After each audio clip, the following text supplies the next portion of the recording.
you have to hit certain benchmarks. And so when you recognize that your ship that you're sailing and everything is like hitting some fucking whales and it's crashing other people's boats and it's disrupting the water and just dumping a whole bunch of fucking sewage and bullshit into the water and everything, it's like, well, this is still your job and you got to keep, the ship afloat. It's really just kind of a different example of the same thing with politics. That, you find yourself in charge of the ship, and even if you're somebody who recognizes that there's a lot of fucking problems with it and that maybe we should try to divert it, you realize that it's, in many cases, damn near fucking impossible. Because so many factions, there's so many different factions of this country, and so many of them get to a fever pitch, a point where they are not willing to accept any sort of compromise. They're not willing to accept any sort of diversion from what's going on. Or they want it to be so sharp and disruptive that there will be so much more harm done that they are willing to just put on the laps of others.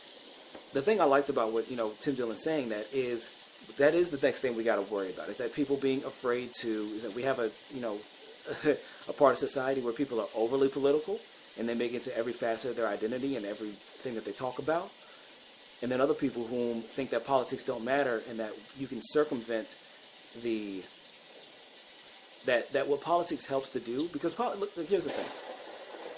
I know again that a lot of people, that are left-wing and whatnot, don't like the idea of reform. They don't like incrementalism. They think it's inherently a bad word. It's a bad thing. There's always going to be that. And politics and infrastructure and shit, all of these things, they are here inherently for that purpose.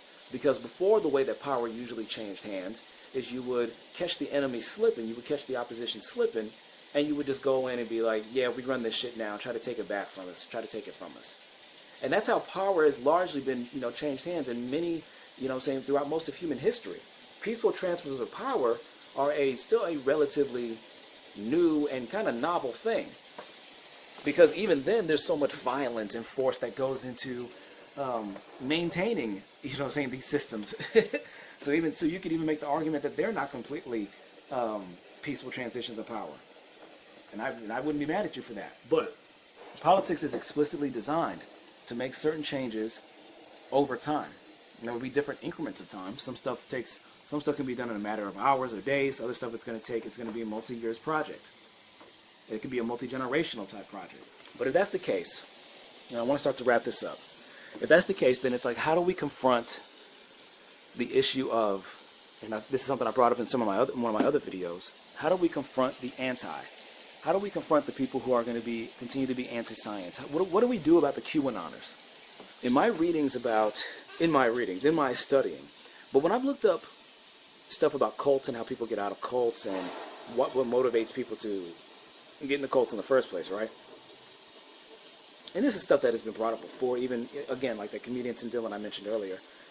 This is something that he's, delved into and it's something that's easily identifiable, but that a lot of people who get into cults, whether it's that Joe Exotic, Tiger King, bullshit, whether it's like Scientology, whether it's, QAnon, or conspiracies like, COVID, related shit, anti-vaxxers, skeptics of the moon landing, and other, y'all know the fucking conspiracies at this point. What I've read about it is that it just as it's been a gradual decline, or not a gradual decline, but just as it's been a gradual process of that individual identifying with the cult and those values, it's going to take time to bring them out. And that because each individual has the different motivations and experiences, it's very slow, very tedious, and you have to have a consistent presence with that, or consistent contact with that individual, which of course is extra difficult because a lot of people, either voluntarily or are forced to cut themselves off from everybody that they've known up to that point of joining these institutions. And it's explicitly because you don't want their minds. In order for the cult to work, you need people to blindly believe that what you're offering is the only solution, or at least the best solution, and they can't be swayed by differences of opinion. But then there are some people who are they're far gone, they're deep into it, they're heavily invested into it, and I don't think it's necessarily because of cognitive dissonance, somebody has to ignore obvious contradictions in their own shit because to do so will cause a major, moral or psychological dilemma to themselves. I'm so like, not to say that shit isn't present, but I'm just kind of getting sick of accepting that as being the most common response. Because just like when it comes to racism or homophobia or any of these other types of bigotry or misogyny and whatnot, they reflect, because the thing is, you can put information in front of these people or try to talk to them about it and they won't change their behavior, because the way that they're acting and the values that they're expressing are a reflection of the reality they want to live in. You could tell somebody doesn't have to believe that being gay is natural, that being homosexual is just as natural as being heterosexual, and it's really just a roll of the dice on, genetic factors and certain environmental factors. I lean much more on the accepting it as just genetic variation, because you have to think that that could also just be seen as like a population check. You know what I'm saying? On a group of species that normally reproduces quite a bit, and then also the values not the values, but that being gay in society, the things that it makes you cognizant of, the way it makes you look, that perspective is also extremely valuable, and that we all could have something to learn from that subset of society, just like any other, right? But the thing is, you don't have to genuinely believe that being homosexual is a negative thing.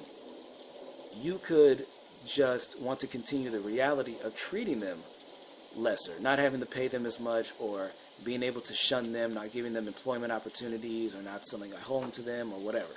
I think people really got to come to grips with the fact that, yeah, we should always be trying to hold out the leaf, the figurative, fig leaf, and approach certain people, as doves, and as long as they show some reception to a difference of opinion.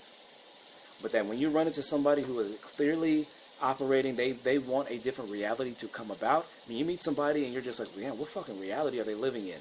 They're living in the reality, the theater of their own mind. But guess what? They don't want the theater. They don't want to be the only one in the theater.